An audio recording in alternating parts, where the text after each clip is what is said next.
Hi Angels. This will be the chapter 15 of You Are My Heroes by Lavender Thoughts 21 on AO3. Food anxious.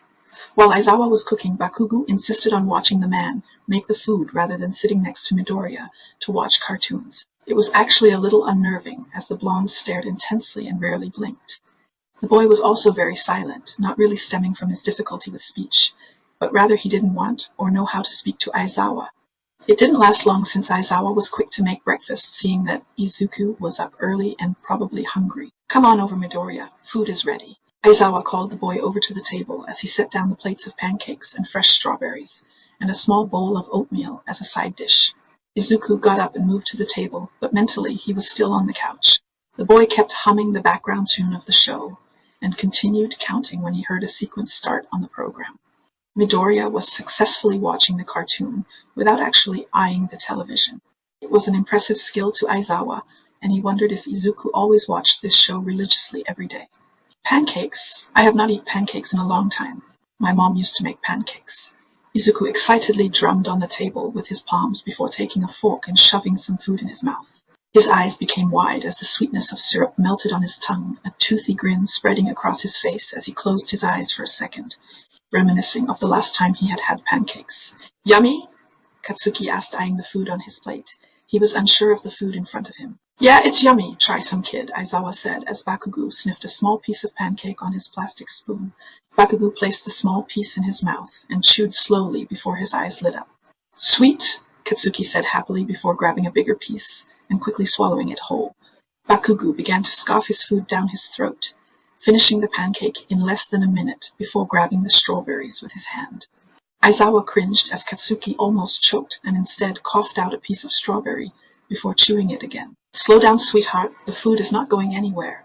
Aizawa tried to reassure the blonde, but the kid continued to eat at an unsafe pace. Afraid for the young boy's life, Aizawa grabbed his plate and pulled it away, just for a second. This action, however, was deeply regretted by the man. The instant the food was pulled away, Katsuki looked up to Aizawa with a mix of shock and sadness. I'm not taking it away. Just eat more slowly, please. Remember yesterday when you threw up?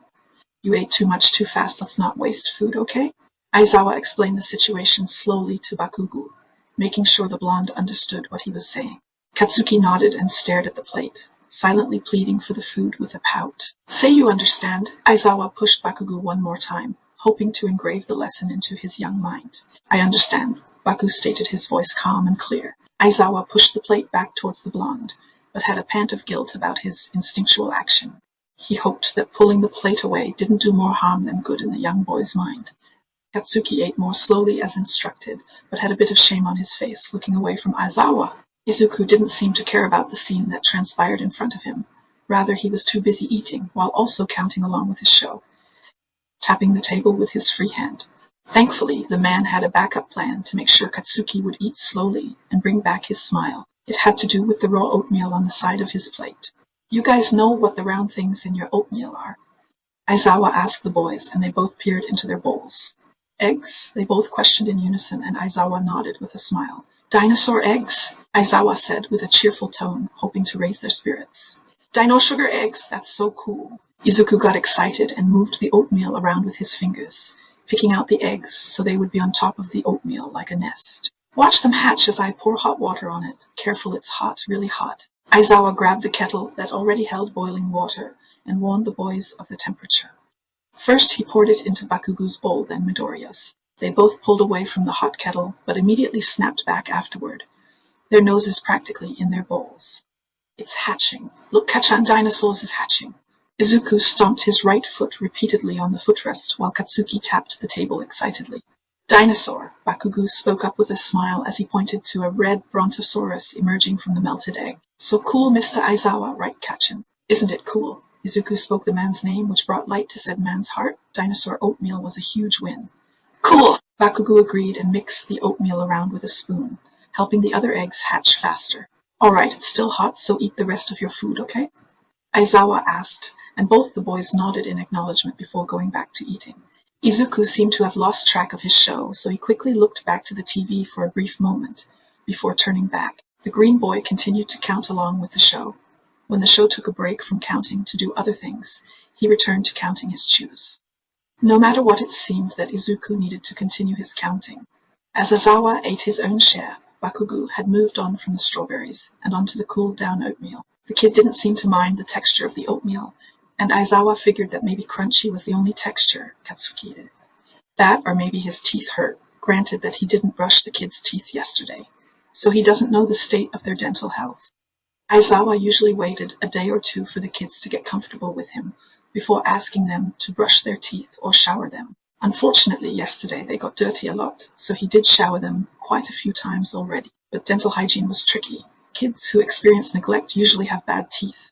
Bad teeth usually mean pain while brushing, which was not a great way to introduce himself. He would rather wait to make a connection and gain some trust. Even with Bakugo eating slower, he still finished his food before Izuku. Izuku had barely finished his pancake and moved on to the strawberries, leaving the oatmeal for last. "Can I have more?" Bakugo spoke up with a clear sentence. It made Aizawa's heart happy that the blonde was calm enough to do so. Aizawa gave the boy a smile, but it was only met with an impatient whine. "You must be full. That was a big meal. Just a bit more, okay?" Aizawa had read that denying food from a child with food anxiety was a major trigger. Instead of denying Katsuki, he only offered a small bit more since he had a problem overeating. His sentence was carefully worded, questioning the boy's physical state, so Bakugo could ask himself if he was full. It's common for him to not recognize the feeling of being full and to continue to eat beyond that. "Okay," Bakugo agreed, and Aizawa put another couple of strawberries on his plate. Izuku was also eating. He was still eating slowly, but he wasn't counting his chews, but rather the dinosaurs in his bowl. Aizawa didn't know why the boy had chosen numbers to comfort himself, but at least the man knew the kid would be great at math one day. Katsuki finished his strawberries and looked back to Aizawa, his eyes once again pleading for more. The man quickly averted his eyes, not outright denying Bakugo food, but making Katsuki decide between asking for more or just stopping eating. "Just one bit more," Katsuki asked, and Aizawa sighed. The kid was persistent. "You are not feeling bloated? If you eat too much, you will throw up again," Aizawa asked the boy with another word of caution. The blonde huffed at the question, but then put his hand on his stomach, taking a moment to try to understand the silence his stomach was telling him. "Just tiny bit more?" The blonde came to the conclusion that he was well-fed but not full. Aizawa could see the gears turning in Katsuki's head and was happy at the huge milestone that the boy tried to understand his body. "Progress tiny bit." Aizawa agreed and put a small amount of his own oatmeal into Katsuki's plate. "How about you, darling? Want more?" Aizawa asked Midoriya, who was just about to finish his oatmeal. "No thanks," Izuku said as he pushed away his plate and grabbed the sippy cup of milk on the side. "Eat more." Bakugo slammed his fist on the table and glared at Midoriya with the harsh demand. "Don't want any kacha and I'm full," Izuku told the blonde, but Katsuki only pushed his half-eaten strawberry toward the green one's mouth. "No, Iwo!" Izuku moved his mouth away as the half-chewed strawberry went towards him. "Don't do that, Bakugo, he's full. When Izuku is hungry, I'll feed him again." "I promise," Aizawa said to the blonde, but the blonde only huffed. "Deku is," Bakugo paused to look for a word before saying it slowly. "Stupid." "That's not nice, Kachan." Izuku scolded Katsuki himself and pouted. "Yeah, don't say mean things," Aizawa scolded, thinking that maybe he should change the nickname he had for the blonde. Sometimes Bakugo was less than sweet. "Body stupid." Katsuki doubled down and pointed to Izuku's stomach. Midoriya, however, had enough and started to tear up. "I'm not stupid," Izuku defended himself and resorted to pulling his hair for comfort, a stim that Aizawa hadn't seen for a while now. "No, body stupid, not head." Katsuki tried his sentence again, and Aizawa thought about what he was saying. "His body?" Aizawa questioned, and Bakugo nodded. "Deku forgets to eat." Katsuki began to open up about Izuku's eating habits. Aizawa got what Katsuki was trying to tell him, and all signs of it being true. Izuku's body was stupid in the sense that the boy didn't get hunger signals until his stomach was eating itself. Aizawa hadn't seen it firsthand, but Izuku would have probably waited forever without complaint waiting for food. It was common for people on the spectrum to not have reliable signals from their bodies to tell them when they were hungry or other sensations. Actually, Aizawa has seen an example of this with Izuku. The first morning Midoriya was here, the kid didn't recognize he needed to pee until it was almost too late. "I get it, but don't worry about Izuku, sweetheart. I'm taking care of you two now and I'll make sure you both eat enough." Aizawa stared directly into Katsuki's eyes and tried to reassure the blonde that he didn't need to watch over Izuku so adamantly, that Bakugo didn't need to be a caregiver. Aizawa was here to take over. Bakugo was still indifferent, sitting in his chair and trying to process the man's words. I'm not stupid. Izuku was crying now, and Aizawa realized that it looked like he was agreeing with Bakugu's original statement of bullying Midoriya. No, you're not dumb, Izuku. You are such a smart boy, you even know numbers. A very smart boy who can count. Aizawa praised and comforted the boy, who slowly stopped pulling his hair and began to smile. Yeah, I can count, Izuku gleamed as he began to count his fingers to show off to the man. Bakugu clicked his tongue, annoyed again, feeling left behind academically, even though he was older than Midoriya.